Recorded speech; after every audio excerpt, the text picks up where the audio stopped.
What do we do with James Franklin going forward other than accept that UCLA is going to run the Big Ten? And what do we make for our picks this week? And an interesting debate about the Big Ten championship game, all on this week's Locked On Big Ten Squad. You're talking ball with the Big Ten Squad, sponsored by Gametime. From USC to Ohio State, from Michigan to Oregon, from Nebraska to Washington, it's the local experts of the Locked On Podcast Network bringing you scoops, breakdowns, and the most comprehensive preview of the upcoming Big Ten weekend. No hurt feelings and thin skin allowed. Squad up, you're part of the Big Ten Squad. Happy Thursday, everybody. Welcome to this week's Locked On Big Ten Squad. I'm Spencer McLaughlin, host of Locked On Ducks, your host for the week. My neutral arbiter counterpart, he's taking a break. Jacob Goins of Locked On Hoosiers is here with Jay Stevens of Locked On Buckeyes, Roman Tomashoff of Locked On Huskies. We are the fantastic and mighty four for the Big Ten Squad. Let's hop right into the James Franklin discussion. I want to know what you guys think, because, man, he always wins the games that he's supposed to, right? And then he lost the most epically horrible game to lose. It gets worse by the day when you hear things like Jerry Neuheisel didn't know how to work the headset. They had 2 days to install a game plan. He got a new one though, Spencer. He's fine. He got a new headset. He got the new headset. He's good to go. He'd never called plays before, and Penn State, that has enough talent to win a national championship, lost that football game. Goins, you take the floor. I'll start throwing shade your way later in the show. Yeah, I thought it was funny that you started this segment with "we are," and then you started talking the Big Ten Squad. I thought that was kind of funny, but I didn't even hear that. I thought it was. You could have claimed that you did it on purpose. Dang it, I should have. If you were to look at the Penn State schedule preseason, taking their week non-conference schedule, imagine playing 3 crappy teams to start your season. If you were to look at the Big Ten schedule before the year for Penn State and handpick a team that you just absolutely can't lose to, most people would say Northwestern, right? But then by the time you get to the game where UCLA is 0-4, they fired their head coach, they cleaned house completely, and you still lost the game, this is the worst possible thing that could have happened. UCLA lost to Northwestern. Yeah, exactly. That sums it up perfectly. This was a situation you just cannot have it. And they're done. They're done. Penn State is done. James Franklin is done. Clean it out. Pay him the money. Get him out of town. And let's move on from this disaster that is James Franklin in Unhappy Valley. You got $50 million lying around, Goins? You going to make a charitable donation? If you do, call me, please. I got some investments to run by you. Yeah, no, I know, but somebody there does, because how do you bounce back from this? That's my question, is how do you bounce back from this? God forbid they lose to Northwestern. Speak of the Devils, Northwestern this weekend. I don't know, man. What a disaster. Yeah, if you do have that money, Jacob, I've got a great business opportunity regarding a bridge in Brooklyn that is available for purchase. And I would like Hoosiers going well, man. I would like to speak to you about that later on the show. Jay Stevens, what do you make of James Franklin showing again he's not ready for the big time? Well, he showed us that, and when I was watching the game and even thinking about it afterwards, some of their offensive issues were supposed to be fixed when they hired Andy Kotelnicki, but some of the things they're doing offensively are showing that the offensive coordinator isn't getting the job done, or maybe it's James Franklin trying to still control things and do things his way. I don't understand it. I don't understand why James Franklin is kind of that same old thing every single year. He is steady. He was a 10-win winning head coach in regular season walking. He's not going to be that this year. They could very well only win 8 games this year because of the head coach. I also don't like Drew Aller. I think he's supposed to be better this year. He's showing that he is still the same guy, kind of like his head coach. His head coach is the same. The quarterback is the same. They're not getting better. I don't know. I mean, James Franklin's a guy. I'm sure there's a booster out there somewhere that has $50 million to dump over to get him up out of town. I heard someone recently donated $80 million to a school, and so I know people got the money. I'm just not sure if they want to do that now, because 10-2, as we know, Ohio State was 10-2 last year. They won the national championship. I'm not saying Penn State is going to do that, but 10-2 can't get them in the playoff. Yeah, it could. 10-2. If they win at Ohio State and they beat Indiana, I think it would get them into the college football playoff. I really do. By the way, if someone does donate that much money to Penn State just to remove James Franklin, get ready for Roman and all the Husky fans to be really upset about it from afar. Anyway, Roman, go ahead. All right, that certainly wasn't where I thought we were going with this. Why would it be upset? It's called the element of surprise, pal. The element of surprise. I forgot it's not neutral arbiter of college football. Not today, no. That's definitely on me. But this was one of those things where Washington was playing at the same time as I was sitting there pulling my hair out during the 20-0 deficit against Maryland. I kept checking the score. I was like, wait, hold on, it's what? The score is what? At least, there was like a sellout crowd and they could blame it on the hostile environment of the Rose Bowl, right? Like that's something that you'd be like, oh, we're going to adjust to that after. No, I'm totally kidding. This is ridiculous, man. It's so sad that it's gotten to this point where we all knew that James Franklin was a guy who couldn't get over the hump and couldn't win the big game. But to do that with this roster against this messy UCLA team, Spencer, you say, oh yeah, hey, or Jacob, you said that they lost to Northwestern. They lost to New Mexico. Like this UCLA team. They didn't. Oh no, they didn't lose to New Mexico. They were housed by the Lobos. They got pummeled. They got housed. New Mexico. This is sad. We all sat on this show several months ago. We're like, oh, the over/under for Penn State's win total is 10.5 this season. Yeah, I'm going to take the over. I'll take the over. I'm pretty sure if you go back and check that, most, if not all of us did. This is ridiculous. Like, this team should be in the Big Ten championship. That's what level of talent they have, and there is nowhere else to point the finger but at James Franklin.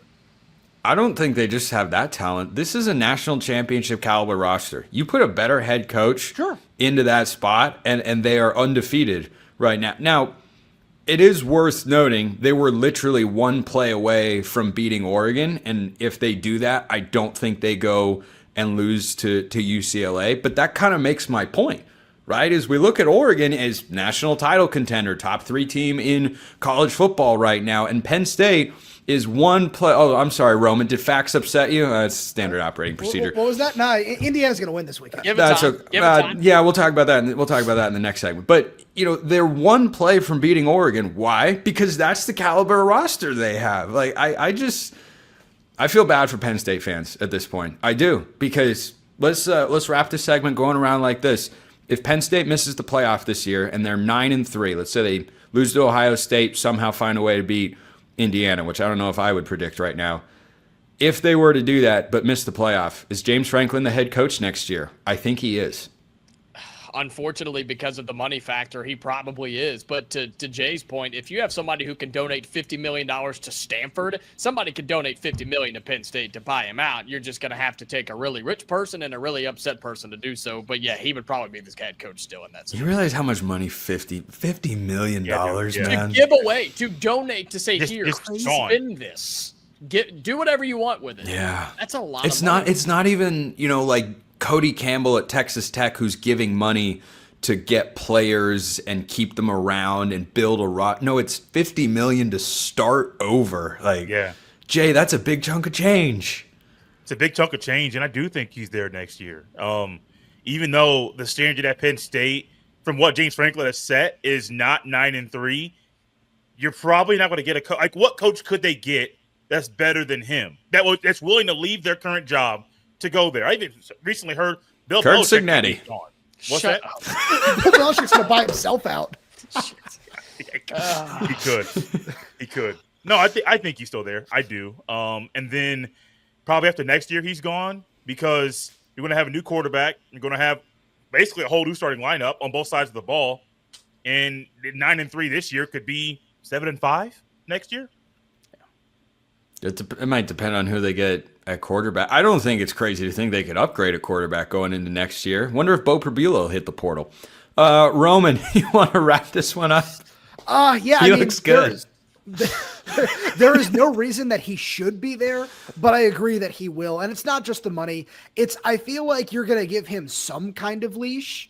Like, does he deserve it? I don't think so, but I think there is a long enough track record of, we can give this guy one more season and see what happens. And the buyout does continue to drop. And then all of a sudden the money does come into play a year, maybe 2 years down the line. Yeah. Yeah, that's not a great spot for Penn State to be in. But we're going to look forward. I have a question about Michigan or Nebraska. Jacob and I are going to just get like on the cusp of yelling at one another. It's a rumble in the jungle sort of vibe. That is all coming up next here on the Locked On Big Ten Squad. First, this episode brought to you by our friends at SupplyHouse. When the whistle blows on a new repair, get your crew moving forward with SupplyHouse. Order today and see parts on your doorstep tomorrow. Over 280,000 plumbing, HVAC, and electrical items from the most trusted brands in the business. Their real-time inventory and honest lead times keep you from punting projects, while their industry-leading customer service always has your blind side covered. If you need parts fast for a project, SupplyHouse has next day delivery. You talk about a game changer, SupplyHouse is just that. Join the free Trademaster program today and score serious perks like priority shipping, lower prices, and a dedicated support line. Visit supplyhouse.com to sign up for free and use promo code SHCollege5 for 5% off your first order. That's supplyhouse.com. Real people, real service. And FanDuel's got real odds on real games. The NFL season is here, and FanDuel has an offer you don't want to miss. Right now, new customers can bet just $5 and get $300 in bonus bets if you win. That's right. You pick a bet, you put down $5, and if it hits, you'll unlock $300 in bonus bets to use across the app. And all the games that we're going to talk about later on today's show, lines, of course, provided by FanDuel. If you think you know what's going to happen better than some of us do, our picks are up and down, maybe some more than others, then FanDuel is the place to go. You have got point spreads, money line, over-unders, prop bets. It's all over there. Check them out. What are you waiting for? Visit FanDuel.com to download the FanDuel app today and get started. Check them out at FanDuel.com. All right, before we get to Oregon, Indiana, the game of the week in the Big Ten and in college football, I wanted to throw this one out there at you guys. Who's more likely to make the Big Ten championship game, Michigan or Nebraska? Big Ten championship game. Just make the Big Ten championship game. Option C, neither. Is that a possibility? No, I want to go with. No, I want this contrast. I know Michigan's got the head-to-head. You can look at that, but Michigan has a tougher schedule than what Nebraska has going forward, and the Cornhuskers have only lost the one game, and they're a solid team. I'm just saying, who's more likely? Who's more likely?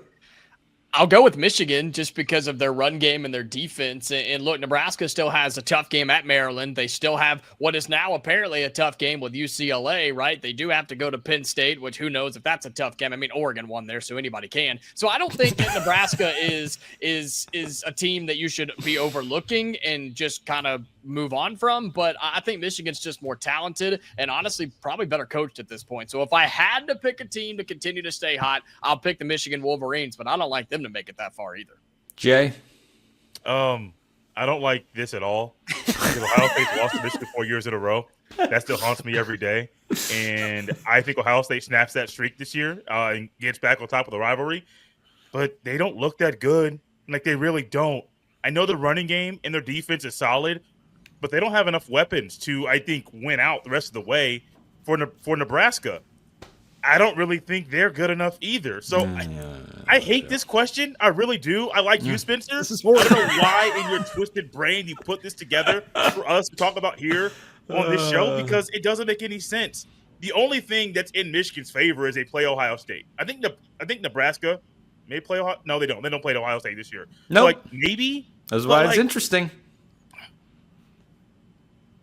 Michigan's got to play Washington. Michigan's got to play Ohio State. At USC this week. They've got to play at USC. They could very easily lose this week. But I just sort of, by the way, Roman, you'll appreciate this nugget. Speaking of weird ways in which my brain works, Nebraska's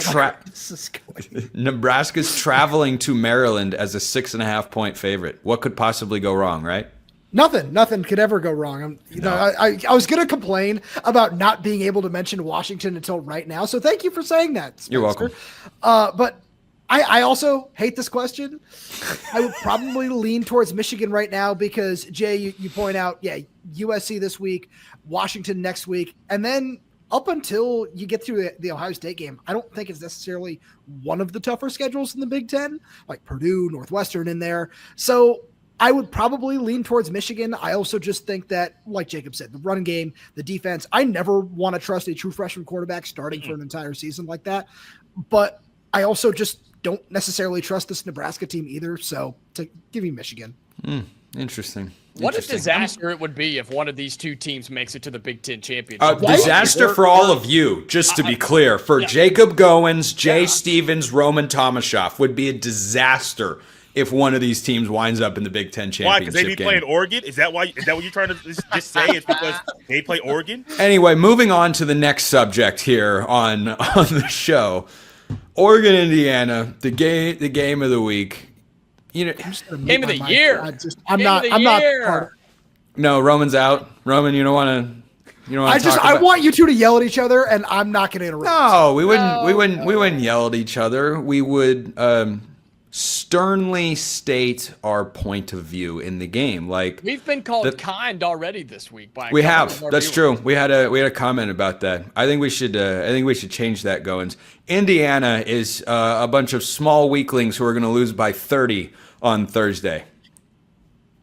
Thursday? Yeah, no, they're not. I do think Oregon wins the game. On Saturday, you mean? Thursday. But gosh, are we starting right now? We're jumping into. Let's jump into it. You hear that, Indiana folks? Oregon is so scared of this game. They're ready to play right now and get it over with and move on because they're so worried about Indiana that they can't even focus. They can't even think straight. Kurt Cignetti is in their minds.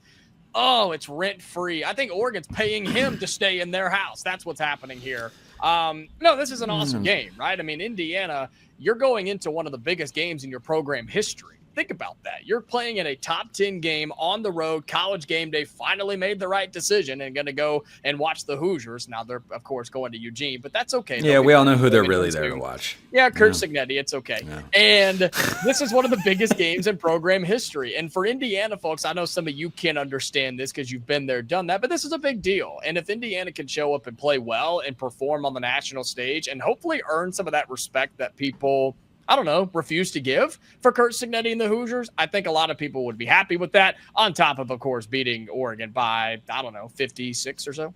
Yeah, that seems incredibly likely, very possible. On a serious note, I think that there is more at stake for Kurt Cignetti than Dan Lanning in this spot. Not that a loss wouldn't draw criticism because Oregon is at home, ranked higher, the favorite, and all that sort of stuff, and Oregon should be able to win the football game, and I believe that they will. But, a win for Oregon is not nearly as impactful as a win for Indiana. Like, I am not someone that throws dirt on their win over Illinois. A lot of people have. There was literally a piece on ESPN the next day saying, Indiana hasn't really beaten anyone. I'm like, they just took a top 10 team to the woodshed. What are we doing, guys? What are we doing? So I'm someone who in my top 25 has had Indiana in the top 5 ever since that particular win. So on a serious note, I think the opportunity for Indiana is awesome.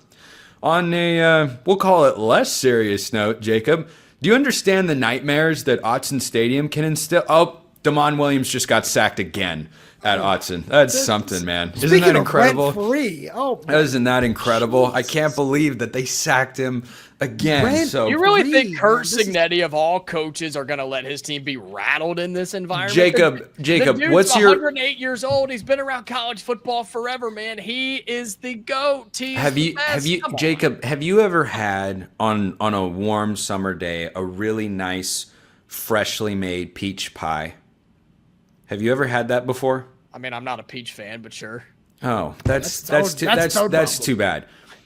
Peach pie is phenomenal and the best type of pie, followed by pecan. I would like to introduce you and the Indiana fans to humble pie. Wow, good one. Humble pie is going to be served at Autzen Stadium for about 60 minutes of game time. Roman can't take it. No, I've never had a piece of peach pie on a summer day, but you know what I do on a summer day? I rip a cig, and that's what's happening. Kurt Cignetti coming That's to not town, good for your health. Done. Bad for your health. Yeah, it's bad Very for bad. Oregon. Bad for Oregon fans too, baby. Here we come. Okay. All right. Jay and Roman, if you'd like to weigh in on the game of the week, you can. Or we can just keep lobbing metaphors at each other. Either way, I'm good. Jay wants to tell the world why Indiana's about to win this football. Jay and Roman, why don't you guys go ahead? Here, Goins and I are going to be muted, and we're gonna listen to you guys talk about the game. I don't think it's going to be close. I think Oregon has this one in the bag. Gosh, Jay, you were the man. I knew you were the best. Shut up, Spencer. Did anybody forget what happened last year when Indiana came to Ohio State and Cincinnati was talking trash the entire time, and then he got beat bad for 60 minutes? It's probably going to be the same thing Saturday in Austin Stadium. We have to point out for all the audio listeners that Spencer has decided to bring out the duck pillow. First of all, Oregon fans talking about we love the pillow. Oregon fans Everybody talking loves about pillow humble talk. pie is rich. Okay, I was really hoping we weren't going to get that again. Oregon fans talking about humble pie is rich, and then of course following that up with flexing on beating a 6-5 team is also absolutely crazy. But when I look at this matchup, you're talking about Damon Williams getting sacked again. Don't give me that one. Sorry, I thought you were talking about Penn State. And I was like, whoa, you think they're going to collapse that hard? Dang, man. You know what? Now I kind of wish I said that. So. They collapse like that, he is gone. Now I kind of wish I said that. Now I'm a little mad about that. No, I really do think this is going to be a really well-fought game. I haven't necessarily been overly impressed with Oregon's pass protection so far this season. I don't think Isaiah World has been all that he was cracked up to be through the transfer portal so far. So I think this is going to be a real big prove-it game for him. I like what Indiana has done along the defensive line. I'm going to ride with Indiana right now because, you know, we all see this beautiful flag behind me right here. But at the same point in time, I do feel like that this is going to be a little bit different than the Indiana-Ohio State game last year, where Ohio State's scheme is just perfect defensively to stop what Indiana likes to do on the offensive side of the ball. I don't think that Oregon's is built the same way. I think it's been very good. I can't deny that. But I think this is going to be a really fun game. It is gonna be fun. I can't wait to talk about it next week on the squad. That's gonna be. I may or may not be here next week. Just depends. Yeah, Cohen's my clock out, depending on. And if Indiana wins, I'll host the squad next week, buddy. You can take the week off. You know what? You can do that. You could. Let's throw. What's like the proverbial? I can't figure it out. Let's make a Ted Lasso darts wager here. Yeah. You can host, and you can have all the power that comes with hosting, which now that Brandon isn't here to produce this is actually a lot. Because see, like, Roman is just not in the show anymore, and Roman's back in the show, and Roman's over there. I can do all of these things, right? I couldn't do that before. So you can host next week, and I picked you at random. Also, there's a 33% chance. I'm talking to Jay. That's a fair point. Oh, actually, he's a 50% chance. Because Goins is the guy I'm talking to, so I can't take him out of it, or else the conversation wouldn't make any sense. And then Jay picked Oregon, so really there was only one logical option. Yeah. There was no other way to go. We're not in your favor, Roman. No, they weren't. They weren't. Were they stacked against you before all of those factors came into play? I'm not answering that question. But we are going to answer the question of who's winning every game in the Big Ten. Our Week 7 picks in the Big Ten coming up next. First, this episode brought to you by our friends at Mazda. Mazda crafts cars for those who do more than simply move. Mazda delivers confidence with every ride with more IIHS top safety pick awards than anyone else as of August 2025. From footwork to breathwork, athletes on your favorite team are sweating all the details. Mazda brings this same intention to how they craft every model. You can make everyday drives feel like everything but, from smooth handling to intuitive control. Speaking of smooth drive, Oregon against Indiana this week. Smooth drive. It's going to be a smooth sailing like a Mazda car this week at Autzen Stadium. With all-wheel drive standard in every crossover SUV, you can drive with confidence through almost any season. Like the players of your favorite team, Mazda sweats every detail because when you make every move count, impossible becomes irrelevant. Mazda, move and be move. This episode also brought to you by our friends over at Quo. One of the tools that help make a huge difference for business owners is Quo, formerly OpenPhone. It's the same great business phone system you've heard me talk about before, just with a new name. And here's why it matters. Every missed call is an opportunity to make money that you left on the table. When every customer conversation counts, you need a phone system that keeps you connected 24/7. Quo is the #1 business phone system that streamlines customer communications. It works right through an app on your phone or computer, so no more carrying two phones or relying on a landline. I love that Quo, formerly OpenPhone, lets your team share one number and collaborate on calls and texts like a shared inbox, so no customer gets left hanging. See why over 90,000 businesses Trust Quo, formerly OpenPhone. Get started free and get 20% off your first 6 months at quo.com/lockedoncollege. That's QUO.com/lockedoncollege. And if you've got existing numbers with another service, Quo will port them over at no extra charge. Quo, no missed calls, no missed customers. Let's wrap up this week's Locked On Big Ten Squad with our game picks of the week. Roman, will start with you. I'll let you go first because I'm just that nice. Huskies and Rutgers this week. Upset alert here. I like Washington. Thanks for starting with me. He's just totally caught off guard. Whoa. Yeah, Roman usually checks out for the first 4 minutes of every segment. No, I was going to start making my pick, and then all of a sudden you just, cut me off and then keep going. Let's not act surprised that he did that. I'm not surprised at all. Washington's 10.5 point favorites on FanDuel. I don't make pregame predictions or score predictions or anything like that. I will say I had Washington win this game in the preseason, and I think that this matches up really well for UW, especially after a 3-point loss in Piscataway last year.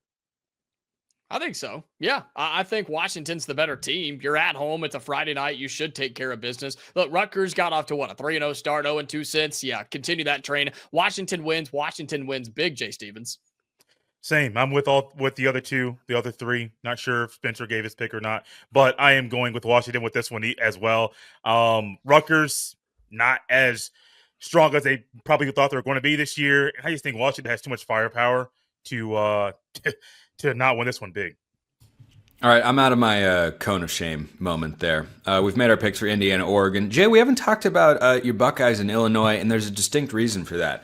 I don't think there's any upset alert here. I think Ohio State is going to win this game. I think it's going to be by close to 20 points. I don't trust Illinois in the trenches. Wow, you're on the same page as me because I think Ohio State's going to win probably by at least 24. The trench thing is one thing, but I think Ryan Day and Brian Hartline are going to continue to put more on Julian Sands' plate. And as they do that, I don't know if there's going to be a defense in the country that can stop Ohio State when they put everything out there. They're slow rolling this offensive thing and are still getting better and better and better week in and week out. The defense isn't outsane. They only are giving up 5 points a game on the season.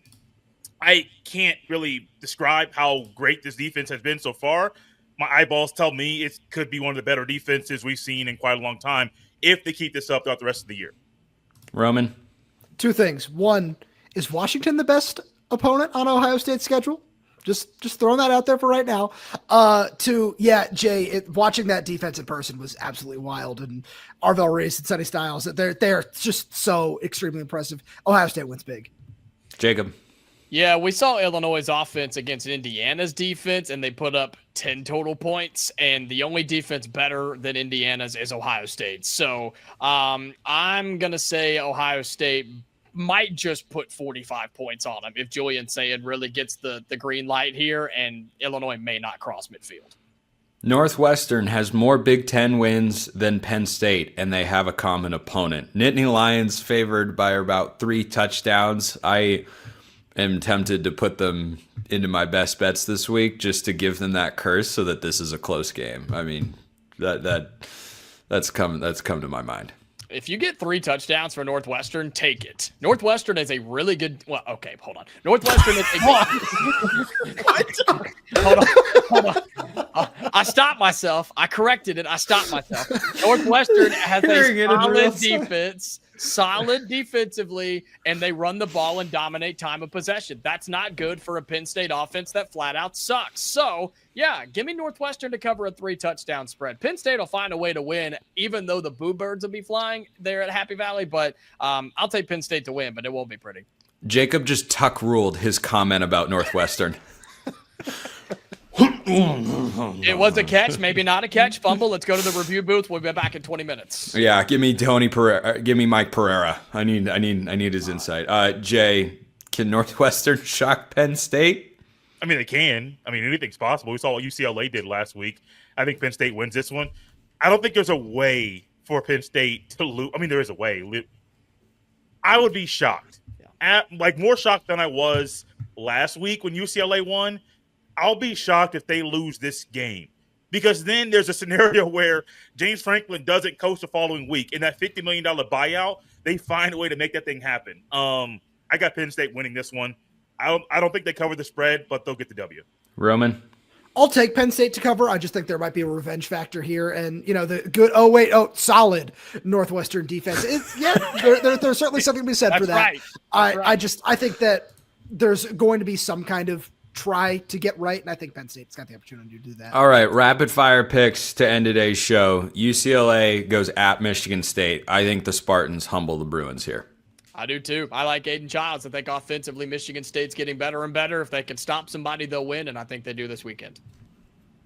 Give me Sparty. Roman? Michigan State. How about Nebraska and Maryland? Anyone think there's a revenge factor for the Terrapins here? I like Nebraska. I like Maryland. I got Maryland. Whoa. I'll take Nebraska. They got to play the first half without Sidney Stewart. I did not think that was going to be a 2-2 split. Terrapin's solid. Malik Washington playing some good ball. Dylan Royola also pretty good. Iowa at Wisconsin. Boy, Ryan Herrings is not here, but he needs a win. So I'll give it to him. Badgers, first Big Ten win. Nah, Iowa will win 8-6. That was good. Iowa. I'll take Iowa. With so much confidence, you guys are just Wisconsin it is. I guess, yeah, okay. Purdue at Minnesota. We're all going to take Minnesota to win the game, right? Yeah. All right, we'll close. I'm taking Purdue, guys. Oh, whoa. I know. I think Purdue is playing big boy football. Now, they're only playing Minnesota, and I'm not too worried about that, but I am. I'm picking Purdue to win. As much as my fans and people may hate me for it, I think Purdue, from just a generic football standpoint, I think Purdue's the better team. I think they win. Roman. This is certainly a football game, but no, I'll take This is one of the football games of all time. We wrap with a much more exciting game. How about this one?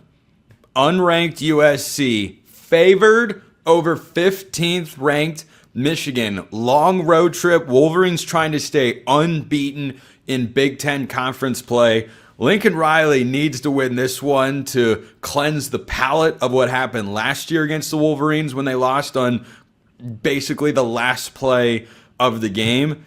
I think USC gets it done at home. I'll take them to win, cover 24-20. This game should be fun. And my answer to the previous question in the previous segment was Michigan to make it to a Big Ten championship over Nebraska. I don't think either one does. So I'll take USC. Even though running the ball and defense travels, I think USC will find a way to win. Jay. Oh, USC. And I don't even like Lincoln Riley. I just like him more than I like Sharon Moore. Give me USC in this one, probably about 10 points. Roman, wrap it up. I'm not sold on USC's defense. Give me Michigan. Not sold. You hear that, Trojan fans? They call that bulletin board material. Jacob Goins, Locked On Hoosiers. Jay Stevens, Locked On Buckeyes. Roman Tomashoff, Locked On Huskies. I'm Spencer McLaughlin, Locked On Ducks. That is it for this week's Locked On Big Ten Squad. Appreciate everyone listening. We will see you next time, and until then, hope you all have a wonderful rest of your day.